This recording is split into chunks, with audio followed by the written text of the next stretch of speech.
Hey everybody, it's Annie Thomas Landrum coming to you with video 6.1 of the My Moment video series. And we're working on increasing presence in our life. And today we're going to talk a little bit about expanding on some work we've been doing in the last few videos. So we started with trying to find 5 minutes of a day and one yes a week, or even a day, to be able to say to ourselves, just kind of cluing into what is my body, my mind, my spirit just crying out for? What do I really need today?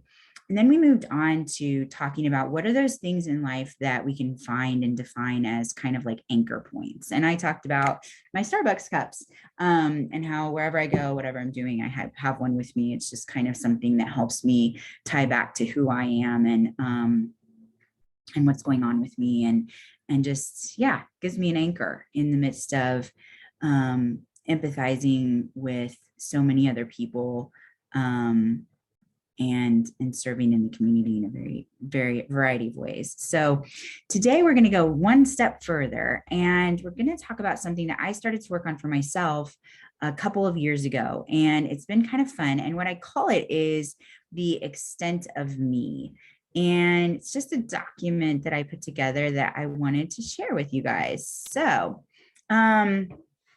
basically the idea is being able to capture who we are. And this for me is a very much an ongoing thing. And it might seem kind of stupid at the beginning, but what it has done for me is just kind of let me be more in touch with myself in just an intentional way that lets me be empathetic with other people, and still not lose who I am. Because one of the things, and we'll probably talk about it on a different track, that has been really hard for me in staying present with myself, is that as an empathetic person, everybody's emotions are so loud for me, and I feel them. And sometimes when I think I'm feeling my own emotions, I'm really feeling my reaction to other people's emotions and what's kind of going on with them. And so a couple of years ago, I started doing this thing on my birthday, that I've talked about a little bit before, where I go out and I kind of reset myself. And it was just some time where I went out and did some of my favorite things, got a massage, got my favorite drink at Starbucks, went and got a journal, all very basic girl stuff, but hey, that's part of me. And I just used that time as kind of a moment to reconnect with myself and look at all that I had accomplished in the previous year, all the things that I didn't expect, all the things that I did work for, and then look at what I wanted in the coming year. And I kind of expanded that and expanded it just a little bit more and a little bit more. And one of the ways that I expanded it was putting together this document called The Extent of Me, because I just wanted to know, what is my baseline when nobody else is around, when I'm not trying to accommodate everybody else's needs and all of that. What is me, just all by myself? And so I lined out a few categories, and this is available to all of you to work through. And please add your own categories and share with us like what categories you added. And I have stuff like my clothes, my body, my mind, my heart, my spirit, food, music, my birthday, new things, phone calls, my memory keeps, options, drinks, TV and movies, chore habits, work, memes. So just a whole bunch of like random stuff, but things that I realized, like I have some things that really make me who I am. And it's special and incredibly almost sacred for me to be able to collect them in one place and to work on that as a working document and just watch how I evolve over time and just capture that. And when things get like really noisy in my life, this document has been really helpful because I've been able to sort out me from everybody else. So just in looking at it, it's pretty simple. And again, you can do this in any way you want to do it. These are just the headings that I used and kind of the the things that have occurred to me so far. But clothing, I really love cool tennis shoes and dress shoes that are kind of non-traditional for women. This is a fun one. Since I wrote this, I have in the past really only liked wearing ankle socks, but recently I've been experimenting with fun taller socks. So that's pretty cool.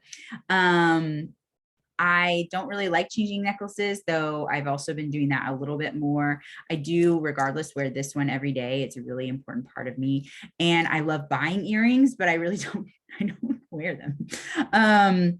So yeah, so those are kind of random, but that's just like some things about me. My mind, I don't like interpersonal conflict, but I'm very comfortable with theoretical and philosophical debates. Like I'll take an opposite side to something and argue it, not to be like contrary, but just because I think there's so much dimension in life and grayness. And so that really comes into how my mind works. And my mind is also really good at making connections and generalizing experiences and finding metaphors that allow information to kind of be passed from one person to another in a little bit easier way. With my heart, I've really had fun kind of identifying like what are the love languages of the different parts of me, like how can I invest in the different parts of me. And so like if I'm having a day where my heart is like really just having a tough time, I can remember that my heart's love languages are words of affirmation and physical touch. Like those are ways that I can really be filled back up. In my spirit, when my spirit starts to feel constrained, that causes an intense amount of anxiety. And I really need to be able to feel free. I need to be able to have freedom.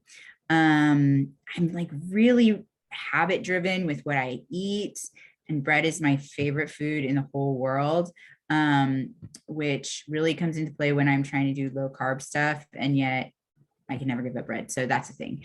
Music, I love songs I can get lost in. I have like a list of songs that I put together for every year, and that's kind of fun.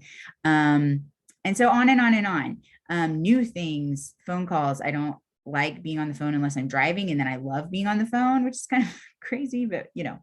And then work habits. I really work in little spurts, and then I need to kind of decompress and then go back and work. And I love working at night. There's something about knowing that there's not going to be more emails coming in that just really helps me tremendously. And then I love this little meme because it's totally like me. So yeah, I think that being able to look at what are our things, what are the things that make us who we are, can be really powerful. Now, what we're going to find is as we get more in touch with who we are and what we need, because sometimes we can kind of be disconnected, and that kind of almost helps, because that there are certain periods of our life that we can't be, we're just surviving, and that's okay. But we're going to find that there are times when, you know, maybe I'm in a job that I can't work in little spurts, and, you know, I can't have that. And so one of the things is that when I have a decision to make, this list really helps me to define what thing to pick, if all things kind of being equal, or what to consider. So that's one thing that helps me with.